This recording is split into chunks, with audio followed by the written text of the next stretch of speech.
Darul Naim International School is at 8 Ibijokeoke Street, Powerline Bus Stop, off Last Sherry Road, Lagos, Nigeria. Phone 070-868-3340. Darul Naim International School is ونستعينه ونستغفره ونستهديه ونتوب إليه ونعوذ بالله من شرور أنفسنا ومن سيئات أعمالنا من يهده الله فلا مضل له ومن يضلل فلا هادي له وأشهد أن لا إله إلا الله وحده لا شريك له وأشهد أن محمدا عبد الله ورسوله ربنا صل وسلم وبارك على عبدك ورسولك محمد كما صليت ورحمت وباركت على إبراهيم وعلى آل إبراهيم إنك حميد مجيد أما بعد فيا أيها المؤمنون عباد الله فاتقوا الله يرحمكم الله يقول الله جل جلاله في محكم التنزيل يا أيها الذين آمنوا كتب عليكم الصيام كما كتب على الذين من قبلكم لعلكم تتقون عباد الله فإن العبادات كلها أناط الله سبحانه وتعالى بجميعها على التقوى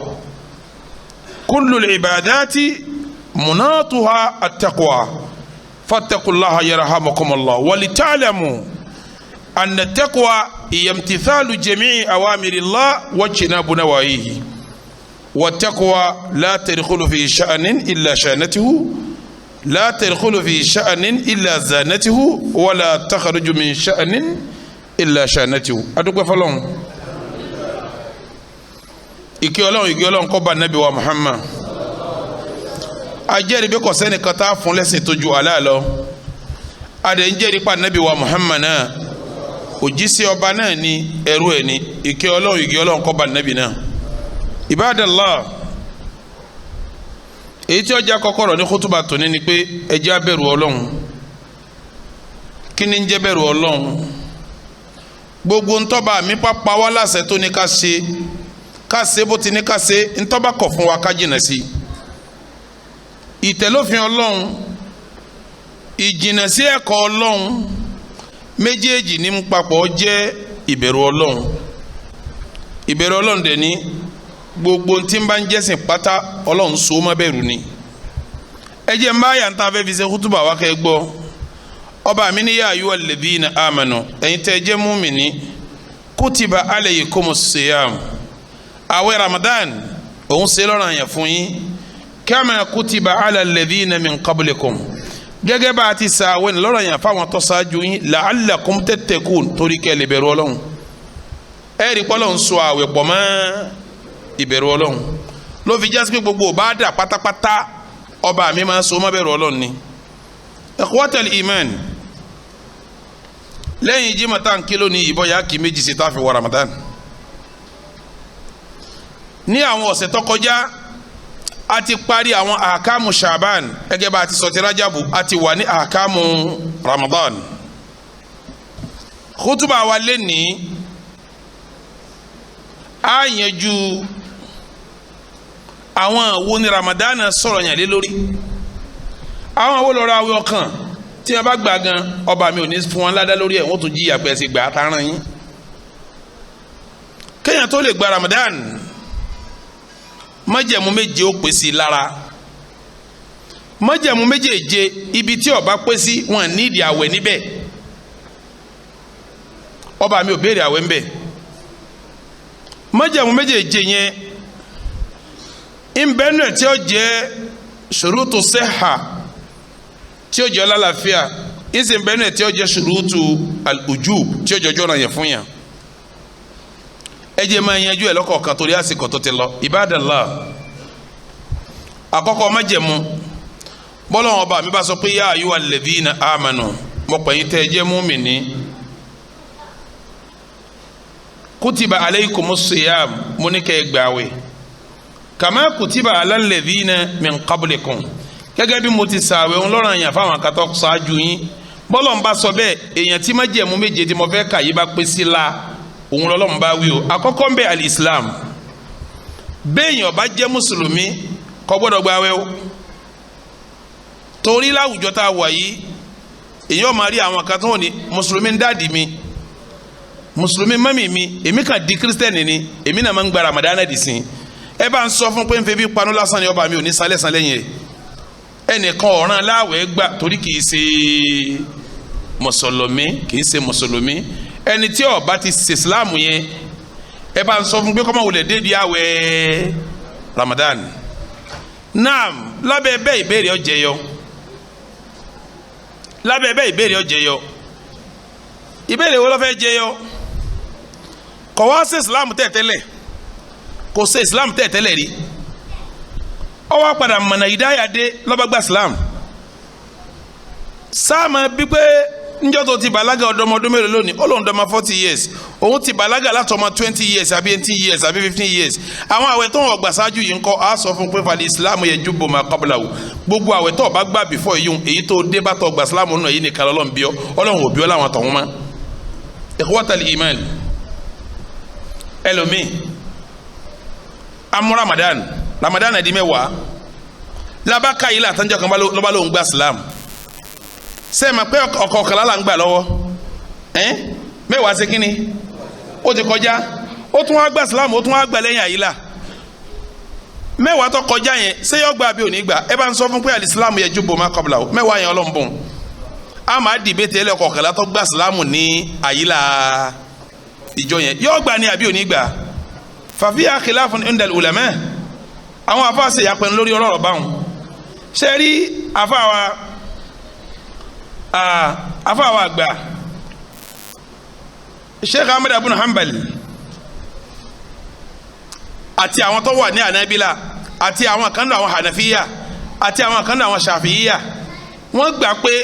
àwọn ẹjọ́ yẹn tó gba Ìsìlámù ní àyílá rẹ̀ ẹ sọ fún pé kò gbọ́dọ̀ jẹun mọ́tì ìdálé,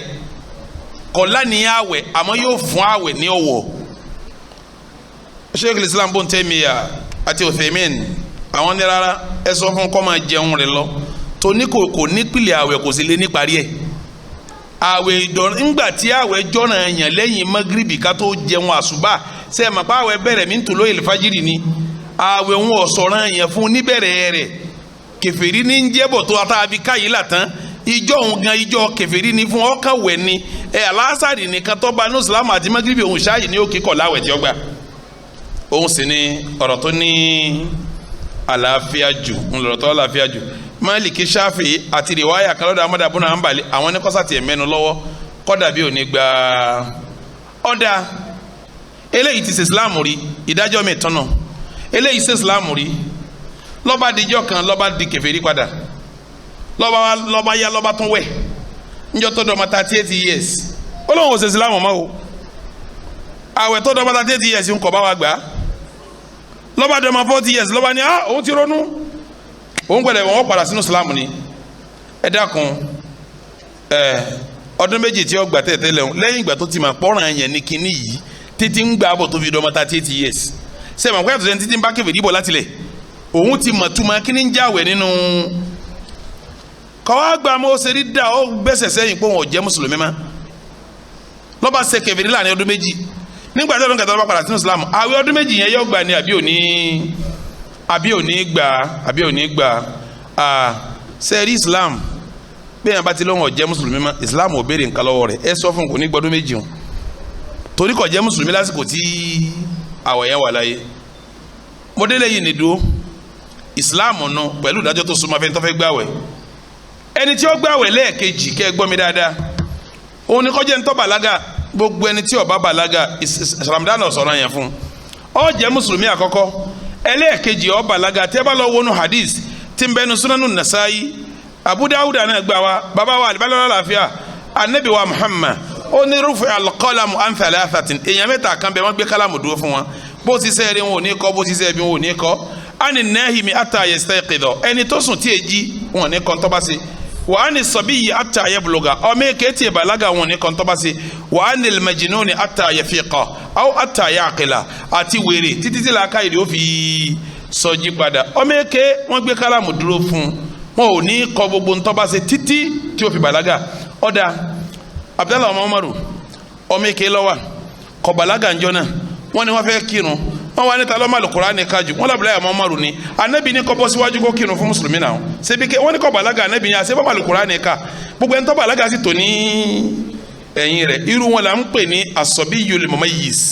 ọmọ èké tó dàn kama ọdọ tó ma sọ sí eré ẹ sì pé ọmọ tọkàn irú ọmọ bẹ́ẹ̀ sáwẹ́ sọ̀rọ̀ àyàn fún ni nígbà tó líìdì irun táwọn tó tò lẹ́yìn rẹ̀ bàlágà tóun ọ̀bàlágà tó sì líìdì irun tí wọ́n sì kọ̀nfàmù irun tí sáà ní sọ pé ọmọ yẹn náà àwẹ̀ sọ̀rọ̀ yẹn fún un náà àwọn afẹ́sìn gbé yẹ̀wò wọ́n ní irú ọmọ bẹ́ẹ̀ yẹn á fún ní á sọ fún pé máa gba àwẹ̀ tí ń bá ń gbà yẹn ẹjẹ́ òfin lọ́kàn balẹ̀ pé òun kò ní ládàá òbí ẹ̀ ló ní ládàá rẹ̀ àmọ́ yóò máa gbà tí agbára rẹ̀ bá ti gbé láti gbà á ní yọ̀ǹda fúnrú ẹ̀ kí kó máa ṣe kíni kó máa jẹun lọ́sàn-án toró ti gbọ́n ó sì nílà akáyì bágbára yẹn bá ti lè gbé yóò máa ṣe kíni yóò máa gbà wẹ̀ ni ṣùgbọ́n kì í sọ̀rọ̀ yẹn ní bẹ́ẹ̀ sì ni kò ní ládàá àwọn òbí tó gbà yànjú tẹ́ fi ń gbà wọn àwọn náà wọ́n kó ládàá ibẹ̀ tọ́yì ọmọ èké à ń pè lọ́mọ èké lọ́ba sùn lọ́sàn gẹ́gẹ́ inú Ramadan lọ́ba lálà ńgbàtọ́ lálà lọ́ba dàn kására sẹ́yìn kó tún mẹ́ ní kó segin ni ọba alága nù ni abẹ́ẹ̀kọ́ àwọn ẹjọ́ òun yọ gbà bí òní gbà ìtọ́lá láfíà jù ní kọ́ mọ́ gbé àwẹ̀ òun lọ́dọ̀ Málíkì àti Ànàfí àtàwọn kan dànù ẹbí la wọ́n ní kọ́ mẹ́nu lọ́wọ́ kó fi ṣe ọ̀wọ́ oṣù tí ọwọ́ àwọn tòró òun náà ti lálàá lọ́sàn-án jọ yẹn ọ̀dọ̀ ọmọ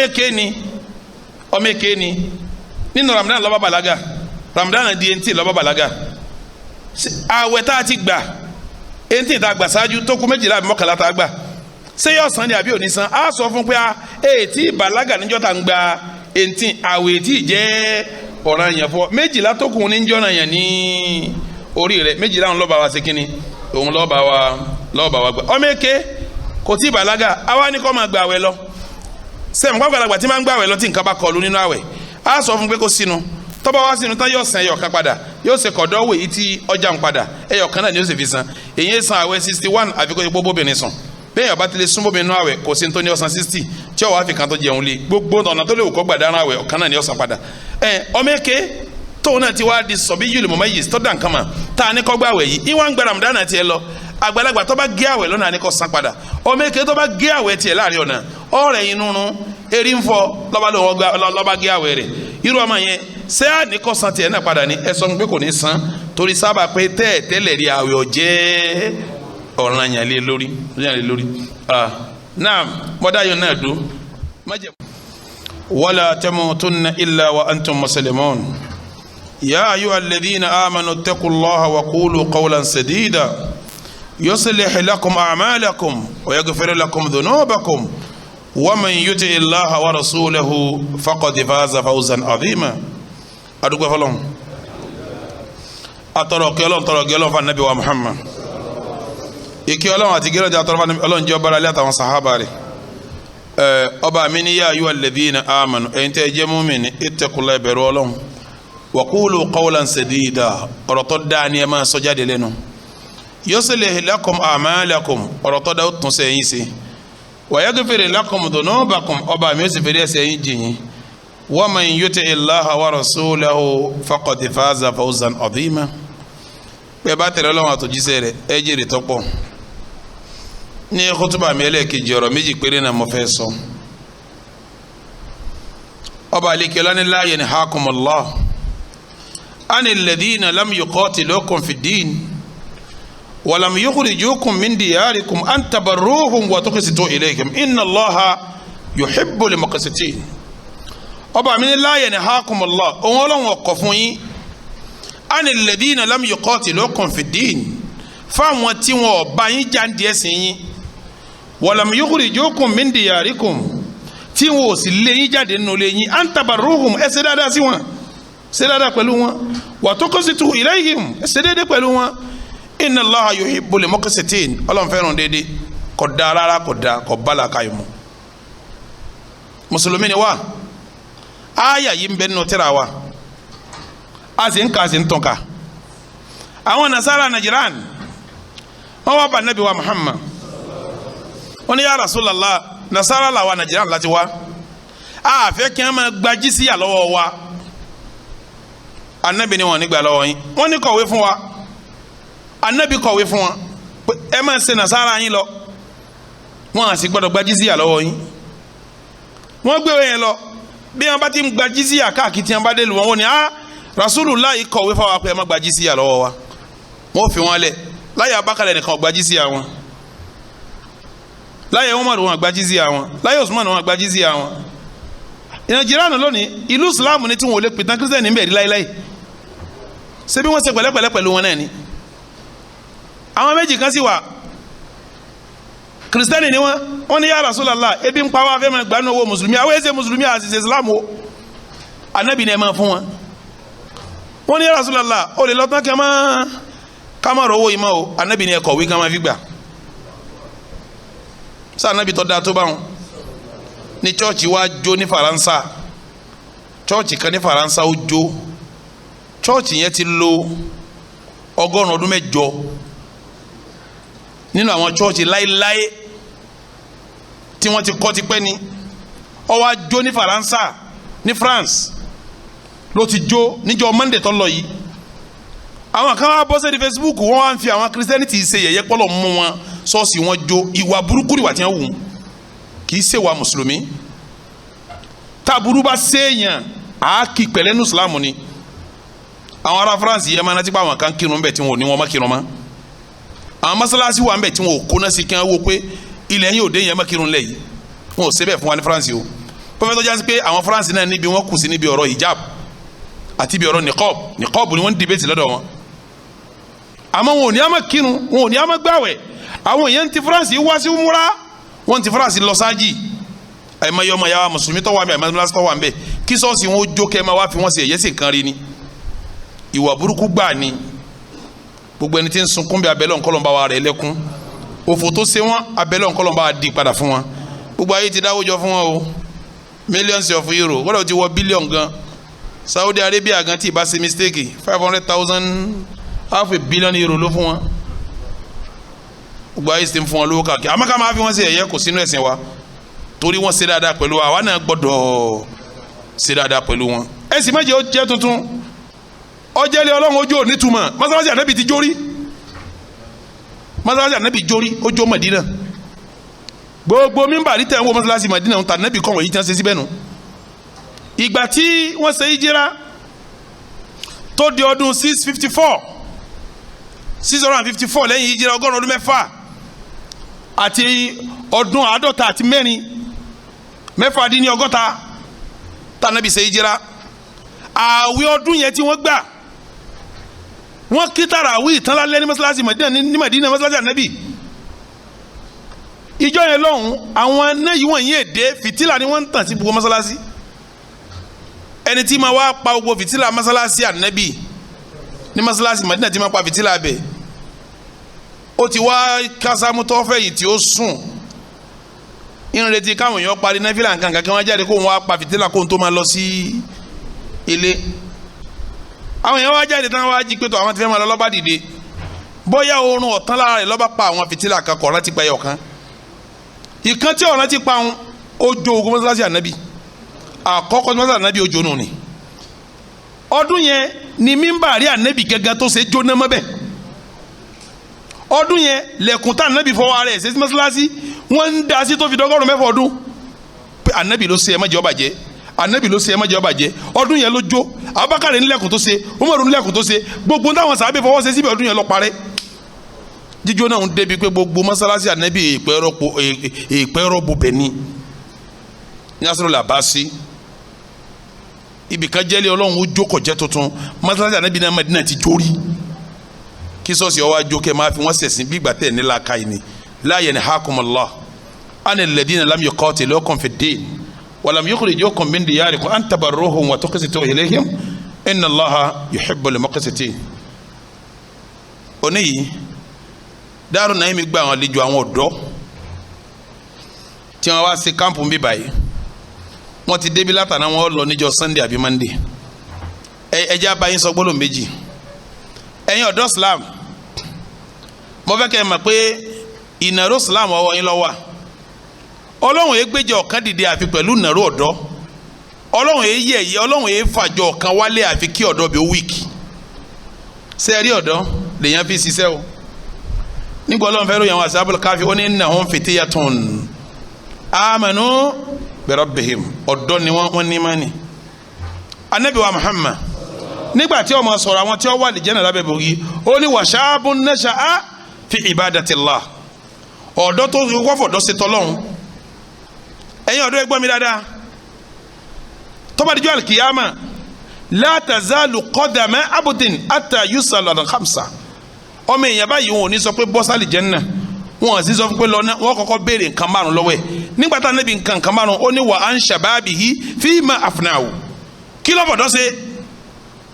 gbogbo ẹ̀yin ọ̀dọ́ tẹ̀ ń ṣe kámpù ọ̀dọ́ tí ń yé da ẹ̀ máa lé obìnrin kí àsìkò tí gbogbo títí àti ọ̀nà kún fún lè jó lẹ́yìn wá kójọ sí mọ́sálásí kò sí sírìtì kan tá a fẹ́ kọjá lẹ́kọ̀ọ́ yìí tá a nílé lè jó ń bẹ̀ ó kéré ni ó tóbi ni wọ́n ó mu tí alẹ́ wọ́n ó sì jó gbogbo sírìtì ló ti wà báyìí lẹ́kọ̀ọ́ yìí ẹ̀yin wá kóra yín jẹ kóra yín wá mọ́sálásí àtọkùnrin àtòbí nínú yín mo fẹ́ kẹ́ ẹ wà nínú àwọn ọ̀dọ́ nasha'a fi ibadatillah tó ti dáadáa mo fẹ́ kẹ́ ẹ jẹ́ ọ̀dọ́ innahum fityatun amanu bi rabbihim wasidnahum huda mo fẹ́ kẹ́ ẹ jẹ́ ọ̀dọ́ tó jásí pé ní tọ́ba àdìjọ́ àlèkè àmì tó bá bí pé wà shababu fima afnahu kílẹ̀ fọ̀dọ́ ṣe ẹ̀ la àfisẹ́ tìláwà ni àfisẹ́ ìfisù ni àfisẹ́ ìbádà ni mo fẹ́ kẹ́ ẹ wà nù àwọn ọ̀dọ́ wọn mo sì fẹ́ kọ́ yanjú sí pé njọ́ ti Islam ọ̀ nàró àwọn ọ̀dọ́ ló gbé nàró Ànábì wa Muhammad eléri ọ̀dọ́ ni ọmọ 40 years ni bí yẹn bá sì 140 years ọ̀dọ́ ní sì ń jẹ́ Abubakar jẹ́ 38 years ọ̀dọ́ ní ń jẹ́ Umaru jẹ́ 36 years ọ̀dọ́ ní ń jẹ́ bí ogun wọn ti pọ̀wọ́ tẹ̀léra wọn tí wọ́n fọdún méjì mẹ́ta jura wọn lọ́nà ọ̀dọ́ gbogbo wọn jọ náà ọ̀dọ́ lẹ́yìn náà o ẹ̀ mọ̀ pé Islam wà rọ́nù yín Allahumma izza al-islam wal muslimin wa adilla shirka wal mushrikin wa dammir a'daka a'da ad-din wansurna nahnu ibadaka al-muwahhidin آمين اللهم آت نفوسنا تقواها وزكها أنت خير من زكاها أنت وليها ومولاها ربنا لا تؤاخذنا إن نسينا وأخطأنا ربنا ولا تحمل علينا إصرا كما حملته على الذين من قبلنا ربنا ولا تحملنا ما لا طاقة لنا به واعف عنا واغفر لنا وارحمنا أنت مولانا فانصرنا على القوم الكافرين ويا فوز المستغفرين ويا سعادة التائبين اللهم صل على محمد وعلى آل محمد وسلم ويا فوز المستغفرين ويا سعادة التائبين والحمد لله أقيموا الصلاة عباد الله.